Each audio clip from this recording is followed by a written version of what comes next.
Teman-teman yang dirahmati Allah Subhanahu wa taala, malam ini kita akan coba belajar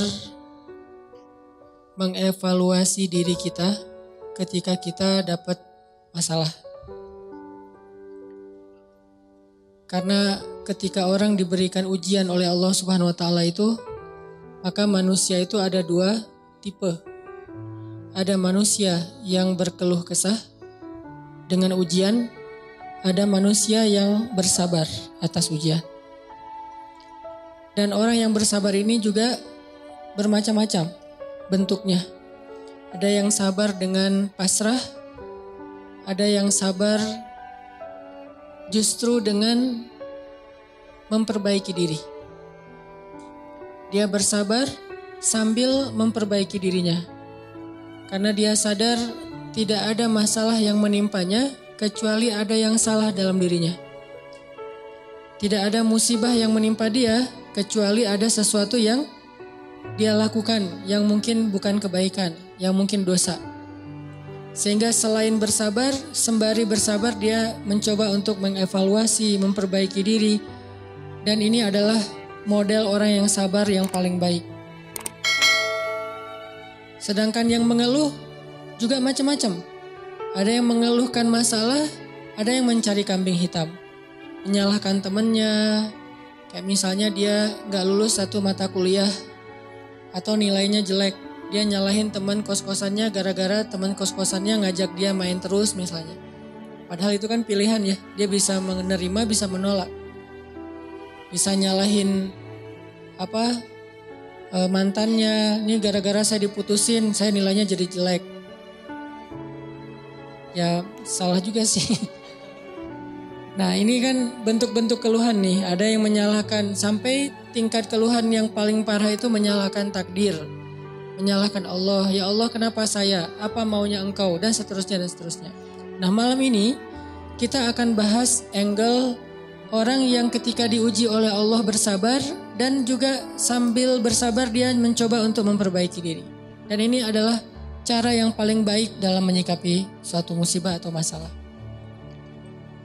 Cara yang paling elegan dan cara yang paling bijak, cara yang paling disukai Allah ketika kita mendapatkan masalah itu justru kita mencari tahu apa salah kita. Walaupun masalahnya bukan dengan keadaan. Kalau menyalahkan keadaan kan susah. Masalahnya kadang dengan orang lain. Orang mencela kita, orang berkata-kata tidak baik kepada kita. Ya memang salah dia, tapi tidak akan menimpa ucapan itu kepada kita kecuali memang ada sesuatu yang terjadi dalam diri kita. Ada sesuatu dosa yang pernah kita lakukan. Nah ini namanya belajar bersabar sambil mengevaluasi diri. Bahasa fikihnya muhasabah diri. Menghitung-hitung apa kesalahan dalam diri kita. Kita akan bahas tentang ini. Gimana caranya kita menghadapi masalah, menghadapi satu musibah, menghadapi satu kejadian yang tidak enak dengan sabar tapi gak sekedar pasif. Gak sekedar mengatakan innalillah wa inna ilaihi rajiun. Gak hanya sekedar mengatakan hasbiyallah wa ni'mal wakil.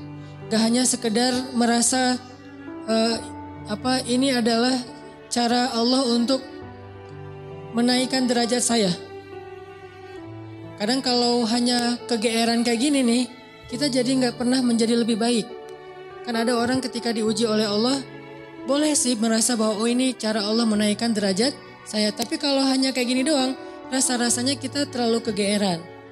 Dan kalau terlalu kegeeran, kita gak punya dorongan untuk memperbaiki diri. Kalau saya lebih suka angle-nya, kalau orang lain yang kena musibah, kita bilang itu untuk mengangkat derajat dia. Kalau kita yang kena musibah, kita bilang ini karena dosa-dosa saya. Angle kayak gitu tuh lebih enak, lebih produktif. Daripada dibalik, giliran kita yang kena musibah, kita bilang emang Allah tuh pengen ngangkat derajat saya, makanya dikasih musibah. Agak GR ya. Giliran orang lain kena musibah, lo sih banyak dosa. Nah ini nih, sering ada judgement kalau orang lain. Coba dibalik, judgementnya ke diri sendiri, ke orang lain tuh husnuzon. Ini lebih enak nih. Makanya hadis-hadis penyebab terjadinya musibah itu kan banyak. Coba kita pilih beberapa hadis Satu kita berikan untuk menilai orang lain, yang lain kita ambil untuk menilai diri kita. Nah ini beda nih standarnya. Kayak tadi, kalau orang lain yang kena musibah, kita husnuzon, Allah lagi pengen dekat sama dia. Kita husnuzon, Allah pengen menggugurkan dosa-dosa dia. Kita husnuzon, Allah pengen mengangkat derajat dia. Kita husnuzon, emang orang yang paling dicintai Allah tuh biasanya dikasih banyak ujian. Gitu husnuzonnya. Kalau orang lain yang kena masalah atau musibah. Jangan, tuh kan, saya bilang juga apa, tuh gara-gara dia dulu zalim sama saya, sekarang dibalas sama Allah. Jangan gitu. Jangan kegeeran bahwa itu kayak karma ya. Gara-gara dia pernah nyakitin kita, sekarang dibalas sama Allah. Belum tentu juga kayak gitu. Kegeeran kita tuh kadang-kadang bikin kita jadi gak pernah belajar. Merasa udah baik, walaupun dalam kondisi yang paling sulit juga merasa udah baik. Begitu dikasih musibah, wah Allah kangen sama saya nih. Harusnya ke orang lain kayak gitu tuh. Begitu dikasih musibah, wah Allah pengen menghapus dosa-dosa saya. Bagus, gak salah. Cuman kalau keseringan, ini namanya GR. Gak tahu proporsional gak kalau kayak gini terus. Harusnya jangan hanya ini. Diutuhkan juga dengan satu angle lain. Yaitu angle, oh saya ada salah. Oh saya ada dosa. Oh saya ada yang keliru. Makanya datang musibah itu tidak akan terjadi musibah kepada saya kecuali karena kesalahan saya sendiri. Kan hadis qudsiynya kayak gitu. Hadis qudsi kalimat salah satu dari kalimat hadis qudsi yang panjang. Hadisnya itu panjang banget, satu halaman. Salah satu kalimatnya tuh Allah bilang, hadis qudsi itu kan Allah yang ngomong ya. Cuman captionnya dari Nabi. Gagasannya dari Allah, captionnya dari Nabi. Kalau Quran, gagasan dan captionnya dari Allah. Kalau hadis, gagasan dan captionnya itu dari Nabi. Nah Allah bilang, kalau kalian dapat masalah, kalau kalian dapat nikmat, janganlah kalian memuji kecuali aku. Kalau kalian mendapatkan musibah, janganlah kalian menyalahkan kecuali diri kalian sendiri. Jadi kalau kita dapat nikmat, jangan muji diri. Gue emang ya gini lah. Kita sering kalau ke diri itu yang enak-enak aja diambil. Kalau misalnya orang lain, itu mah kebetulan doang misalnya. Kalau giliran kita, ya ini memang saya memang kayak gini orangnya. Bukan sombong ya gitu. Nah ini artinya kita terlalu sering kegeeran. Kalau kita dapat nikmat, yang dipuji adalah Allah. Makanya kalimat yang paling Allah suka itu Alhamdulillah. Itu kalimat yang paling Allah suka. Kita memuji Allah kalau kita dapat nikmat. Kita bilang, hadza min fadli rabbi. Ini anugerah dari Allah, ini hadiah dari Allah, ini kebaikan dari Allah, ini karena Allah ngasih dan seterusnya dan seterusnya. Jadi yang dipuji itu Allah. Wa amma bi ni'mati rabbika fahaddits, itu membicarakan nikmat Allah. Bukan membicarakan kehebatan diri kita.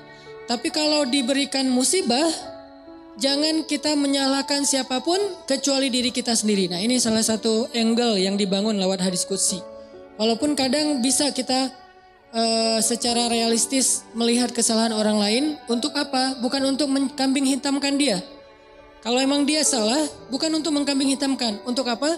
Untuk menghindar, untuk waspada, jangan sampai kita jadi korban dia lagi untuk kesekian kalinya. Kayak ada orang yang zalim. Gara-gara kezoliman dia akhirnya kita kena batunya nih. Ada orang yang dalam satu tim misalnya gak jujur. Akhirnya kita kehilangan satu proyek. Satu usaha kita tuh bangkrut gara-gara dia gak jujur. Memang dia yang salah. Salah satu yang salah itu adalah dia. Dan kita akui bahwa itu kesalahan dia. Tapi bukan untuk mengkambing hitamkan dia. Kalau enggak karena kamu tuh enggak ada masalah ini. Enggak, dia bukan satu-satunya, salah satunya. Karena kalau kita gak punya dosa, mungkin kesalahan dia hanya akan menimpa dia saja. Tapi karena kita juga punya dosa, akhirnya kesalahan dia juga menimpa kita. Tapi Ustadz, ada yang hadis mengatakan, kalau di dalam satu masyarakat ada orang yang berbuat dosa, nanti Allah akan timbakan musibah yang kena bukan cuma dia, sampai tetangganya juga kena. Itu kenapa bisa gitu? Dosa tetangganya apa? Dosa tetangganya membiarkan kemungkaran terjadi. Kesalahan masyarakatnya adalah membiarkan dosa itu tanpa ada orang yang mau memperbaikinya. Itu kesalahan masyarakat. Jadi pesan moral dalam hadis itu bukan orang yang gak salah terus kena juga. Bukan. Orang yang gak salah itu Kena gara-gara mereka membiarkan kemungkaran itu terjadi. Kalau ada usaha dakwah, Allah nggak akan menimpakan. Kalau ada nabi, kalau ada dai, kalau ada ulama yang berdakwah untuk mencegah kemungkaran di situ, maka Allah tidak akan menimpakan musibah itu kepada mereka. Kenapa? Masih ada dai. Sebagaimana Nabi Lut, ketika Nabi Lut masih berdakwah, Allah nggak akan hancurkan gunung di Sodom. Allah suruh dulu Lut keluar, baru dihancurkan. Kenapa? Karena masih ada yang berdakwah. Kalau Nabi Lut tidak berdakwah, walaupun di dalam negeri itu ada orang soleh hidup sendiri dan tidak mau berdakwah, maka Allah akan menimpakan musibah dan mengenai orang soleh. Kenapa orang soleh kok kena padahal dia nggak berdosa? Dosa dia adalah membiarkan kemungkaran. Dosa dia adalah membiarkan kebatilan, tidak berbuat apa-apa. Jadi kita bersyukur juga ada ulama-ulama yang bersuara untuk kemungkaran. Itu salah satu alasan mungkin Allah masih menahan musibah atas negeri kita. Kalau mereka tidak menyuarakan kebenaran dan mencegah kemungkaran, mungkin udah dari dulu kita udah kena musibah-musibah yang besar. Kalaupun ada musibah-musibah kecil, ini mungkin lebih kepada hikmah yang lain. Bukan hikmah karena Allah pengen mengazab bangsa Indonesia. Jadi teman-teman, coba kita perbaiki angle berpikir. Apa yang harus kita persangkakan ketika orang lain kena musibah, dan apa yang harus kita persangkakan ketika kita yang kena musibah. Kalau kita yang kena musibah, salah satunya adalah cari salahnya di mana nih dalam diri kita. Kalau orang lain yang kena musibah, maka berbaik sangka dengan mengatakan Allah ingin mengangkat derajat dia. Berbaik sangka dengan mengatakan Allah pengen dekat dengan dia. Berbaik sangka dengan mengatakan orang yang paling banyak diuji adalah para nabi, kemudian orang soleh, kemudian yang semisalnya, kemudian yang semisalnya. Berbaik sangka dengan mengatakan Allah pengen menggugurkan dosa-dosa dia. Sehingga kita gak pernah menjudge orang lain. Dan tidak sibuk dengan kesalahan-kesalahan orang lain. Karena pernah saya kena musibah, misalnya motor saya hilang. Dulu banget. Saya baru beli motor, baru 2 bulan terus hilang. Teman saya bilang gini, Ustadz kurang sedekah nih. Digituin. Ya sih, saya nggak mungkin dong saya ngebantah kan ya. Oh iya ya mungkin. Cuman kan nggak enak ya. Orang lagi kena musibah, bukannya dia empati atau apa gitu, malah Ustadz kurang sedekah nih. Dia menjudge. Dan kalau saya kepancing, nggak tahu sedekah saya kayak gimana, kan habis pahala sedekah saya. Udah pahala sedekahnya cuma sedikit, riak pula gara-gara kepancing sama dia, hilang kan, nggak ada manfaatnya kan ya. Dan itu sering loh mancing-mancing kita jadi riak. Kadang-kadang riak kita tuh bukan direncanain, bukan gue pengen riak nih, enggak. Kalau kelas kita insya Allah enggak gitu-gitu amat lah. Enggak mungkin kita sedekah pengen pamer, kita beribadah pengen pamer, kita tilawah pengen pamer. Kita tahu lah itu mah sia-sia. Tapi kadang riaknya tuh muncul gara-gara kepancing sama orang lain. Lo gak pernah gue ngeliat baca Quran, wah lo gak tahu gue di HP ini ada Quran sampai 5 aplikasi loh. Buat apa juga banyak-banyak sama aja isinya. Aplikasi Al-Quran tuh ada 5 di sini dan sehari tuh coba lo lihat dan terakhir udah baca sampai surat berapa. Kan kepancing tuh. Riak lah kita gara-gara orang lain. Atau misalnya taklim atau apalah. Atau umroh, haji, sedekah kayak gitu-gitu. Ada yang mancing. Lo gak peduli banget dengan saudara-saudara kita yang di Palestina. Itu di sana tuh ngeri banget lo keadaannya. Lo kayaknya biasa-biasa aja. Lo ngelihat gue main, tapi gue tuh sedekah, gue tuh donasi terus setiap minggu tuh ngirim 1 juta, habis kan? Ini riya yang kepancing namanya. Dan sama statusnya dengan riya yang direncanain, makanya jangan gampang kepancing. Dia ngomong gitu ke saya lagi hilang motor, dia bilang Ustadz kurang sedekah. Kemarin ketinggalan dompet, ketinggalannya di rumah ternyata. Gak tahu kemana dompet, panik gitu kan, soalnya SIM 2 di situ baru dibikin. Udah gitu kartu ATM gitu, terus ada foto anak. Alhamdulillahnya gak ada duit. Tapi kan kartu lumayan tuh, blokir ATM dulu, terus mau ngirim SIM, mau ngurus SIM juga, ngurus KTP, apalagi sekarang lama ngurus KTP-nya, masa kemana-mana saya mau bawa surat gitu, nunjukin kan naik pesawat, males banget kan ya, nggak keren kalau nggak ada kartu teh. Mana-mana mau check-in pesawat, tunjukin kertas. Aduh gimana rasanya nih, berat. Tiba-tiba ada yang iseng lah gitu. Udah tahu orang kena musibah Ustadz banyak dosa, Ustadz ini segala macam. Iya sih emang banyak dosa, tapi gak usah diomong-omongin kan gitu ya. Jadi malah Karena kita juga udah muhasabah diri lah. Ketika kita dapat musibah, kita langsung introspeksi diri, nggak perlu digitu-gituin. Kadang kita ke orang lain tuh gitu, teman-teman. Dia mungkin udah sadar, atau nggak usah orang lain, keluarga sendiri, pasangan kayak gitu juga. Oh, kayaknya kamu tadi gara-gara kamu tadi ngomongin dia, makanya jangan digituin. Udah aja bab ngomongin orang lain, itu bab yang berbeda. Jangan dikait-kaitkan sehingga kita menjudge orang lain kena musibah gara-gara dosa yang baru saja dia lakukan. Ini kurang bijak. Yang bisa mengatakan ini hanya orang-orang tertentu seperti para nabi, terus ulama-ulama dengan level tertentu. Kalau kita dengan teman, jangan ngambil peran sebagai ulama. Beda. Kalau kita sebagai teman, ngambil peran ya cuma teman doang. Empati, peduli, bantuin. Kalau ulama kapasitasnya emang menasehati. Ulama itu kapasitasnya emang mengeluarkan fatwa. Bahkan menjudge, itu hak ulama menjudge. Karena ulama itu sama kayak hakim. Tugas hakim itu adalah menghakim. Menyampaikan hukum halal haram, hak batil dan seterusnya. Tapi kita kalau ke teman beda sama ulama. Kalau ulama kayak gitu maklumi, emang tugas ulama kayak gitu. Kalau kita mengambil peran ulama ini gak bisa dimaklumi. Ini agak blunder. Agak offset nih kalau menurut saya. Jadi kalau teman-teman ngedengar ada ustadz-ustadz yang di sosial media berfatwa, itu emang tugas mereka. Jangan dijudge juga, nih ustadz ini kurang bijak. Emang gitu. Kalau kita yang kayak gitu, ya namanya kurang bijak. Kalau ulama kayak gitu, bijak tuh. Karena kalau ulama diam, lalu di mana amar ma'ruf nahi munkar? Kalau ulama diam, lalu di mana dakwah? Kalau gitu saya juga harus enggak. Kalau kita enggak boleh ngomong, mending diam. Karena ketika kita ngomong, kemungkinan salahnya lebih besar daripada benar. Terus gimana? Ya udah bantuin orang yang kena musibah. Jangan dijudge, jangan dihakimin, jangan difatwain. Kita bukan ahlul fatwa. Kita bukan mufti.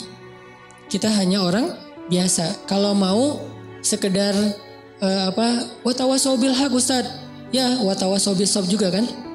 Kita nasihatnya itu menguatkan kesabaran dia, bukan nasihatnya membuat dia makin jatuh. Lo sih, nah ini bikin jatuh nih. Ya sabar ya, mudah-mudahan Allah dengan modal husnuzon tadi, mudah-mudahan Allah angkat derajat kamu, mudah-mudahan Allah ngampunin dosa-dosa kamu, mudah-mudahan Allah kamu jadi lebih dekat kepada Allah. Ini watawasau bil haq, watawasau bis sabr. Tapi kalau kita bilang kamu kurang ini, kamu kurang itu, kamu kurang itu, ini berarti kita menjudge, menghakimi orang yang sedang kena musibah. Harusnya itu kita lakukan untuk diri kita, bukan untuk orang lain. Beda banget teman-teman, angle dalam menilai orang lain dan menilai diri kita sendiri itu beda. Jangan disamain.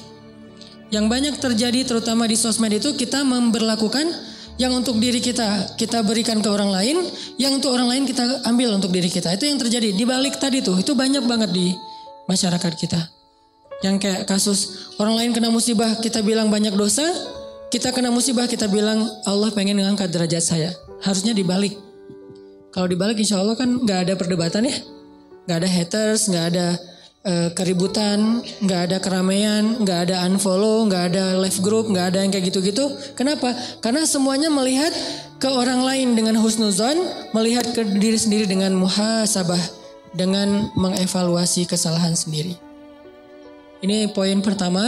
Mudah-mudahan jadi pola pikir dalam kita berteman, pola pikir dalam kita bersosmed termasuk, karena kalau pola pikir ini dibalik tadi bahaya. Kita nggak akan pernah punya teman yang nyaman berada di sisi kita. Terus disalah-salahin. Apalagi nanti kalau udah punya pasangan, nggak akan betah dia kalau terus-terusan disalah-salahin walaupun salah. Kadang dia salah tapi nggak usah disalah-salahin, cukup dibantu. Nanti dalam momen-momen yang lebih normal, lebih enak, baru dikasih tahu. Tapi kalau misalnya dia lagi ada masalah, disebutin lagi kesalahannya, secara manusiawi dia pasti akan ilfil. Alih-alih dia nerima nasihat kita malah menjauh, malah jadi masalah baru. Ini angle berpikir. Terus yang kedua, kita coba lihat bagaimana cara para ulama menyikapi atau merespon masalah. Gimana orang soleh dulu ngerespon satu musibah. Orang soleh dulu, kalau mereka dapat musibah, mereka selalu memeriksa pertama hubungan mereka dengan Allah.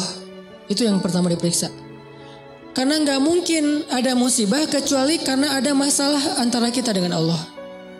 Kalau hubungan kita dengan Allah itu hidup kita tuh bakalan mudah banget teman-teman. Tapi begitu ada kerenggangan antara kita dengan Allah, ada gap antara kita dengan Allah, ada kayak kerusakan hubungan kita dengan Allah, pasti jadinya tuh musibah, pasti jadinya tuh masalah. Saya teringat kisah di zaman Umar bin Abdul Aziz. Tahu Umar bin Abdul Aziz? Umar bin Abdul Aziz itu pemimpin yang dikenal dengan julukan Khulafaur Rasyidin yang kelima. Jadi ada 6 Khulafaur Rasyidin.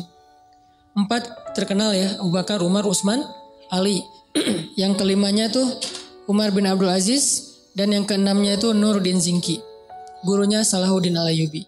Jadi ada 6 Khulafaur Rasyidin, khalifah yang dikenal dengan khalifah paling adil sepanjang sejarah. Padahal banyak khalifah-khalifah yang keren loh dalam Islam. Ada Harun Ar-Rasyid, ada Khalifah Al-Ma'mun, ada Khalifah Muhammad Al-Fatih, ada Salahuddin Al-Ayyubi, ada Saifuddin Qutuz. Ada banyak nama-nama besar dalam sejarah Islam. Tapi mereka nggak dapat gelar Khulafaur Rasyidin. Berarti orang yang dapat gelar Khulafaur Rasyidin ini kan ideal banget ya, keren banget nih. Walaupun kita belum tahu cerita detailnya. Salah satu di antara 6 Khulafaur Rasyidin, ada yang kelima namanya Umar bin Abdul Aziz. Kalau nggak salah cucu apa cicitnya Umar bin Khattab. Nah, di masa Umar bin Abdul Aziz ada seorang gembala, ada seorang yang punya banyak ternak datang kepada Umar bin Abdul Aziz bilang gini, "Ya Amirul Mukminin, kenapa ya sejak Anda naik jadi khalifah ada kejadian aneh di tempat gembala-gembala ternak kami?" Umar nanya, "Kejadian aneh apa?" "Ya kejadiannya aneh, soalnya dulu tuh yang namanya serigala sama domba itu pasti kan musuhan ya. Serigala tuh kan selalu meneror ya, menikung. Serigala itu selalu berburu domba. Jadi domba itu makanan serigala tuh. Tapi sejak Umar bin Abdul Aziz jadi khalifah, sekarang serigala itu adalah penggembalanya domba, ngawal domba. Jadi serigala yang ada di gunung turun untuk mengawal domba. Gimana ngawalnya? Kan saya pernah posting tuh yang di New Zealand. Gimana seekor anjing dilatih untuk menggembalai domba. Domba dibawa ke padang rumput, nanti sore dibawa pulang lagi ke kandangnya. Bukan lagi tugas penggembala, dilakukan oleh para serigala. Bayangin, pemangsa yang selama ini selalu memangsa serigala secara diam-diam, sekarang malah mengawal serigala ke tempat padang rumput dan sore hari mengawal mengawal domba pulang lagi ke kandangnya. Apa yang terjadi ya Amirul Mukminin? Serigala sekarang malah menggembalai domba. Apa kata Umar bin Abdul Aziz?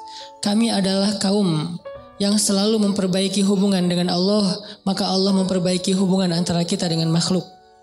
Kami adalah kaum yang memperbaiki hubungan dengan Allah, maka Allah pun memperbaiki hubungan antara domba dengan serigala. Bayangin, musuh bebuyutan bisa baik hubungannya oleh Allah Subhanahu wa taala. Ala kulli syai'in qadir. Apalagi cuma calon mertua yang pernah nolak kita, biasa banget itu, gampang. Ini serigala loh, yang makan domba, bisa jadi pengawal domba. Apalagi cuma nolak, nggak dimakan kan? Nggak diapa-apain, nggak sampai disakitin, nggak sampai dirampas, nggak sampai dibegal. Kecuali calon mertuanya begal. Nggak diapa-apain. Nah apalagi yang masalah-masalah sepele dengan pasangan, dengan teman, dengan masalah rezeki. Jadi kalau kita punya masalah, kayak kita lagi punya bisnis sama teman-teman nih berlima. Udah modalnya cukup, konsep bisnisnya udah mateng, marketingnya udah ahlinya, produknya udah ada. Kenapa masih rugi aja? Udah berjalan sekian tahun, rugi sampai hampir bangkrut. Jangan hanya cari tahu kesalahan teknis. Oh kayaknya nih konsep marketing kita masih kurang bagus nih, sales kita kurang jago nih, atau branding kita kurang bagus nih dan seterusnya. Bukan hanya itu yang perlu kita evaluasi. Yang nomor 1, evaluasi dulu hubungan kita dengan Allah SWT. Setiap kali kita punya masalah, pertama yang harus kita tanya, jangan-jangan saya nih ada masalah sama Allah. Dan itu yang selalu saya lakukan. Kalau saya punya masalah, saya langsung tanya, nih kayaknya ada yang gak bener nih saya sama Allah. Mungkin sholatnya kurang khusyuk, mungkin beberapa kali jadi gak sholat di masjid karena sibuk atau karena ketiduran, karena apa. Oh kayaknya kebiasaan saya malam misalnya bangun, enggak saya, orang lain malam misalnya dia tahajud, terus tiba-tiba beberapa malam ini dia gak tahajud. Akhirnya Allah kasih musibah mancing biar dia tahajud lagi. Kebiasaan dia tilawah 1 juz, tiba-tiba beberapa hari ini cuma beberapa lembar, Allah kasih masalah. Pokoknya kalau kita dapat masalah, yang pertama harus kita evaluasi hubungan kita dengan Allah.